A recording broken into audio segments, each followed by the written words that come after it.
معاشرے میں بڑھتی ہوئی عدم برداشت، اس پر قابو پانا یقیناً بہت ضروری ہے اور وقت کی ضرورت بن چکا ہے۔ عدم برداشت پر قابو پانے کے لیے سب سے پہلے آپ کو اپنے رویے میں بہتری لانا ہوگی۔ آپ نے اس بات کو سمجھ لینا ہے کہ ہر شخص آپ کی طبیعت اور مزاج کے مطابق نہیں ہو سکتا۔ آراء مختلف ہو سکتی ہیں، سوچیں مختلف ہو سکتی ہیں، افکار مختلف ہو سکتی ہیں۔ تو جب اللہ نے ہماری افکار میں، نظریات میں تنوع رکھا ہے، اس میں ڈیفرنس ہے، تو ہم نے اسے ایکسیپٹ کرنا ہے، اسے قبول کرنا ہے۔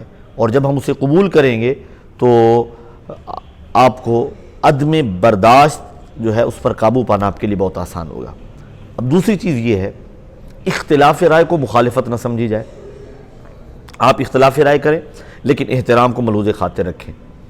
اب کچھ احباب یہ شکایت کر رہے ہوتے ہیں کہ غلط بات سن کے ہمیں غصہ آ جاتا ہے، تو بھائی غصہ آتا ہی غلط بات پر ہے، اور غصے پر قابو پانا ہی تو کمال ہے۔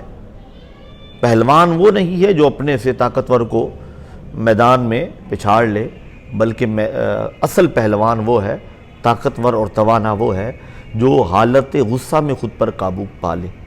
اور یقیناً صوفیاء کرام اور درویشوں کی افکار یہی ہے۔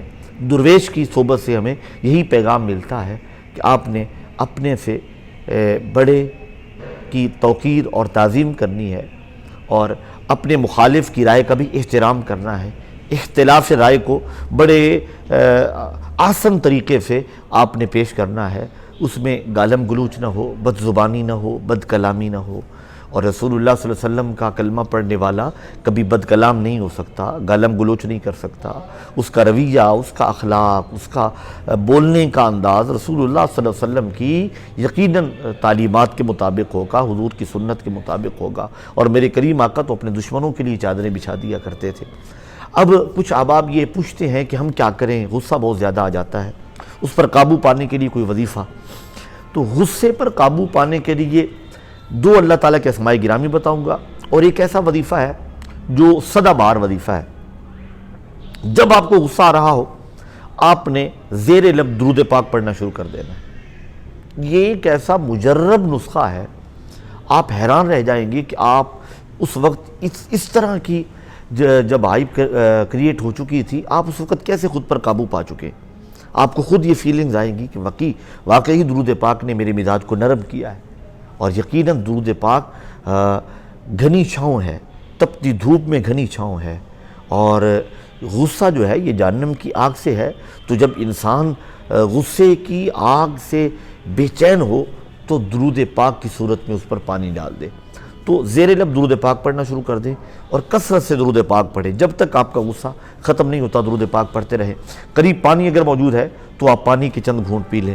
جہاں بیٹھے ہیں کھڑے ہو جائیں، کھڑے ہیں تو تھوڑی دیر کے لیے بیٹھ جائیں۔ آپ دیکھیں گے آپ کو اپنے غصے پر قابو پانے میں بہت زیادہ آسانی ہوگی۔ اور دوسری چیز، اللہ تعالیٰ کے اسماء گرامی میں سے دو اسماء جو اللہ تبارک و تعالیٰ نے بسم اللہ میں رکھے ہیں، بسم اللہ الرحمن الرحیم میں اللہ تعالیٰ کے جو دو اسماء ہیں، ایک ہے رحمان اور ایک ہے رحیم۔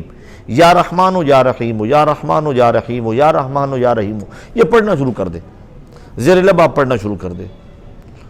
آپ یقین مانیں، جب کوئی شخص کسی کی غلط اور ناروا بات پر صبر کر رہا ہوتا ہے، نبی کریم صلی اللہ علیہ وسلم فرماتے ہیں اللہ تعالیٰ فرشتوں کو بھیجتا ہے جو اس کی طرف سے اس کا دفاع کر رہے ہوتے ہیں۔